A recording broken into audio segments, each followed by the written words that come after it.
আসসালামু আলাইকুম। সুপ্রিয় দর্শক মণ্ডলী, এখন পর্যন্ত বাংলাদেশের অনেক তথাকথিত পলিটিশিয়ান, রাজনৈতিক ব্যক্তি তাদের একাত্তরের চেতনা ব্যবসার প্রধানতম হাতিয়ার, প্রধানতম ক্যাপিটাল পুঁজি বানাচ্ছে জামাতকে। এই পচা ব্যবস্থাপনাকে আবার তারা ব্যবহার করছে। এই পচা সিস্টেমকে তারা এখনো প্র্যাকটিস রাখতেছে। যারা বিএনপি ঘরানার বুদ্ধিজীবী, রাজনীতিবিদ তথাকথিত, তারা বিভিন্ন টেলিভিশন টকশোতে, বিভিন্ন আলোচনায়, সাংবাদিকদের সাথে ইন্টারভিউতে তারা এখন পর্যন্ত সেই পচা কথাগুলো বলে যাচ্ছেন যে একাত্তরে জামাত ইসলাম, রাজাকার, আলবদর ইত্যাদি ইত্যাদি ছিল। এই ডাহা মিথ্যা কথাগুলো বারবার তারা বলে যাচ্ছে, যে কথাগুলো বাংলাদেশের অধিকাংশ মানুষ, কোটি কোটি মানুষ প্রত্যাখ্যান করেছে ঘৃণা ভরে। বাংলাদেশের মানুষ অতিষ্ঠ হয়ে গেছে এক পচা কথা শুনতে শুনতে। একাত্তর একাত্তর। যদি কোনো মানুষের কাছে পবিত্র কোরআন, যেটা লৌহে মাহফুজে সংরক্ষিত আছে, আসমানি কিতাব, মহাবিশ্বের মহাবিশ্বয় পবিত্র কোরআন, মহান আল্লাহ তাআলা যেটা নাজিল করেছেন হযরত মুহাম্মদ সাল্লাল্লাহু আলাইহি সাল্লামের উপর, আসমানি কিতাব, সেই পবিত্র কোরআন যেটা শুনলে আমাদের হৃদয়টা শীতল হয়ে যায়, সেই পবিত্র কোরআনও যদি কোনো মানুষের কাছে উচ্চ শব্দে মাইক দিয়ে বারবার শোনানো হয়, তখন তার ক্ষতি হতে পারে, মানুষ অসুস্থ হয়ে যেতে পারে। কারো বাসার কাছে যদি 4-5টা মাইক লাগিয়ে জোরে উচ্চ শব্দে কোরআন তেলাওয়াত করা হয়, অনেক শিশুদের, অনেক রোগীদের, বিভিন্ন মানুষের সমস্যা হতে পারে। তো ভালো কথাও যদি বারবার বলা হয়, সেটা সমস্যা হয়ে যেতে পারে। যদি পোলাও বা রোস্ট, যেগুলা আমরা বলে থাকি যে দামি খাবার, এ সমস্ত দামি খাবার, পোলাও, কোরমা, এগুলো যদি নষ্ট হয়ে যায়, তো সেটা ধুয়ে খাওয়ারও ব্যবস্থা থাকে না, সেটা পচে দুর্গন্ধময় হয়ে যায়। একাত্তর নিয়ে একটি নিরপেক্ষ আলোচনা অবশ্যই রয়েছে, একটি লেখাপড়া স্টাডির বিষয় রয়েছে। একাত্তরের আগে কি হয়েছিল, একাত্তরে কি হয়েছিল, একাত্তরের পরে কি হয়েছিল, একাত্তরে কার কি ভূমিকা ছিল, এটা নিয়ে নিরপেক্ষভাবে স্টাডি হতে পারে, গবেষণা হতে পারে। কিন্তু কোনো কোনো রাজনৈতিক মহল, গোষ্ঠী যদি বাংলাদেশের সবচেয়ে শত্রু দেশ ভারতের সাজেশনস অনুযায়ী তাদের পক্ষ নিয়ে যদি একাত্তরকে কেন্দ্র করে নিয়ে বারবার একই বুলি ছুড়ে, একই চেতনা বিলায়, যেটা দীর্ঘ বছর বাংলাদেশে চলেছে, এই চেতনার ব্যবসা, জাহানার ইমাম, নীলিমা ইব্রাহিম, কবির চৌধুরীরা, শাহরিয়ার কবিররা, বাংলাদেশে বিভিন্ন তথাকথিত নাস্তিক, মূলত তারা হিন্দুত্ববাদী, ভারতের এজেন্ট। তারা বাংলাদেশে বহু বছর যাবৎ একটি ইসলামিক দল, অনেকে এটাকে নিরীহ দল বলে থাকেন, জামাত ইসলামী। 1971 সালে খুবই ছোট একটা রাজনৈতিক দল হিসেবে ছিল জামাত ইসলামী। এখন তো বিশাল পরিসরে, বিশাল শক্তি রয়েছে। তখন দেশে একাত্তরে যে ঘটনা ঘটেছে, এটা মুক্তিযুদ্ধ বা স্বাধীনতা, এটা কি মুক্তিযুদ্ধ ছিল, এটা কি স্বাধীনতার যুদ্ধ ছিল, এটা নিয়ে নানান বিতর্ক কিন্তু রয়েছে। মাত্র 9 মাস এখানে কি হয়েছে সেটা আমরা অনেকে বুঝতে পারি, জানি, স্টাডি আমাদের অনেকের করা, হয়তো আরও করা বাকি আছে। আমরা তো 17.5 বছর দেখেছি ভারতের আধিপত্যের মতো বাংলাদেশ ছিল। 5 আগস্ট 2024 বাংলাদেশ মুক্তি পেয়েছে। 17.5 বছর, আর ওদিকে 71-এর 9 মাস।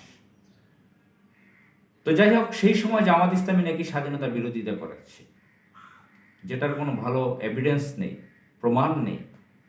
ভিত্তিহীন কথাবার্তা।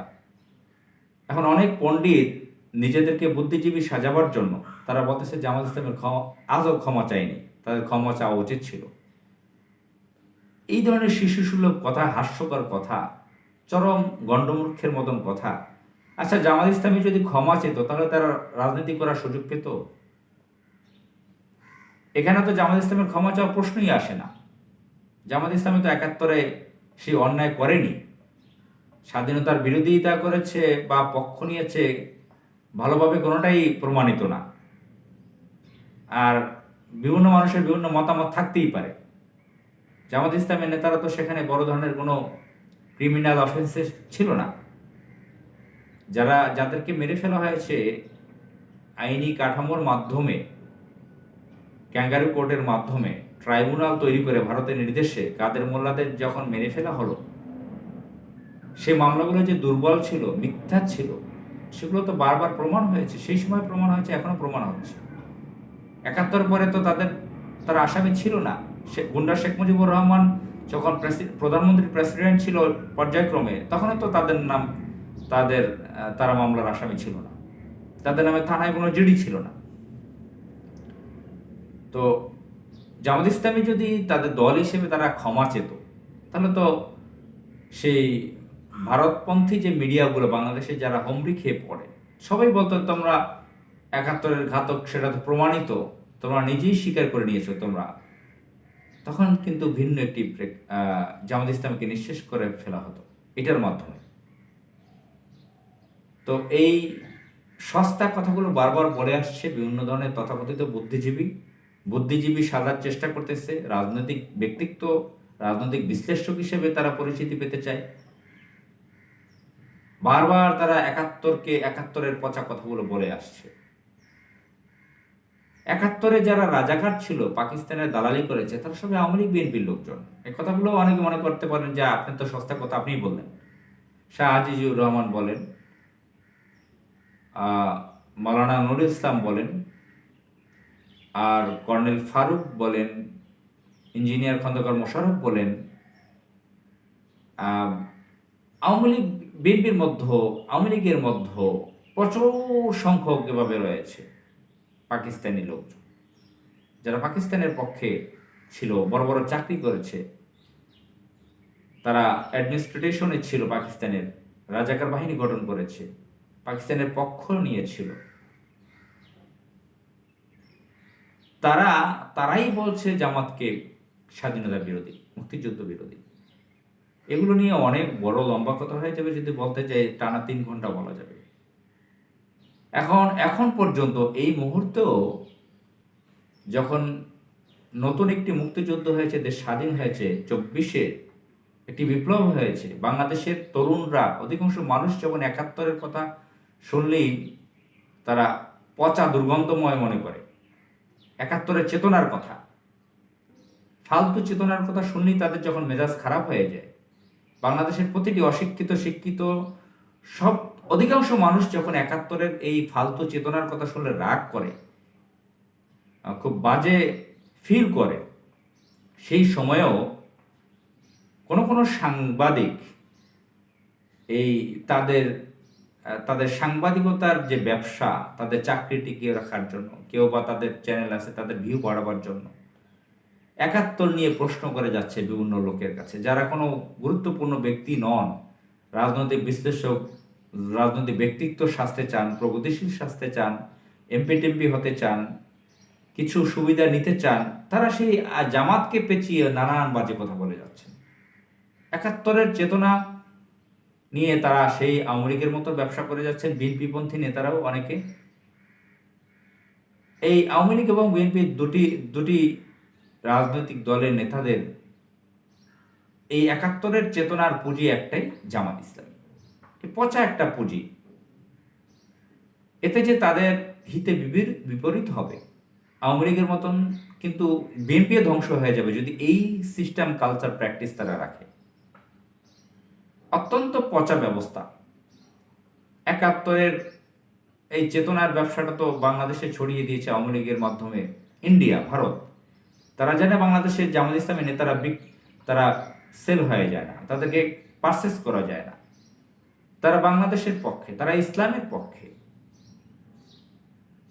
তো সুতরাং তাদেরকে কিভাবে ঘায়েল করা যাবে, তারা তারা তাদের মতো করে তাদের মিশনের মধ্য তাদের ঘরানার মিডিয়া বাংলাদেশে তৈরি করেছে, তাদের এজেন্ট দিয়ে নানান তৎপরতা বাংলাদেশে চালায়। তাদের এজেন্ট গোষ্ঠী আওয়ামী লীগ অত্যন্ত সন্ত্রাসী একটি সংগঠন, তাদেরকে দিয়ে ৭১-এর চেতনার ব্যবসা করিয়েছে। এখন তারা বিএনপিকে দিয়ে করাচ্ছে। এটা বিএনপির জন্য বড় ধরনের ঝুঁকিপূর্ণ, তারাও ধ্বংস হয়ে যাবে যদি এটা চালাতে থাকে। আর যে সাংবাদিকগণ এই ৭১-এর ফালতু পেঁচাল নিয়ে এখনো পড়ে আছেন, তাদেরও ক্যারিয়ার খুব ভালো যাবে না এই পচা ফালতু বিষয় নিয়ে পড়ে থাকলে। আসসালামু আলাইকুম।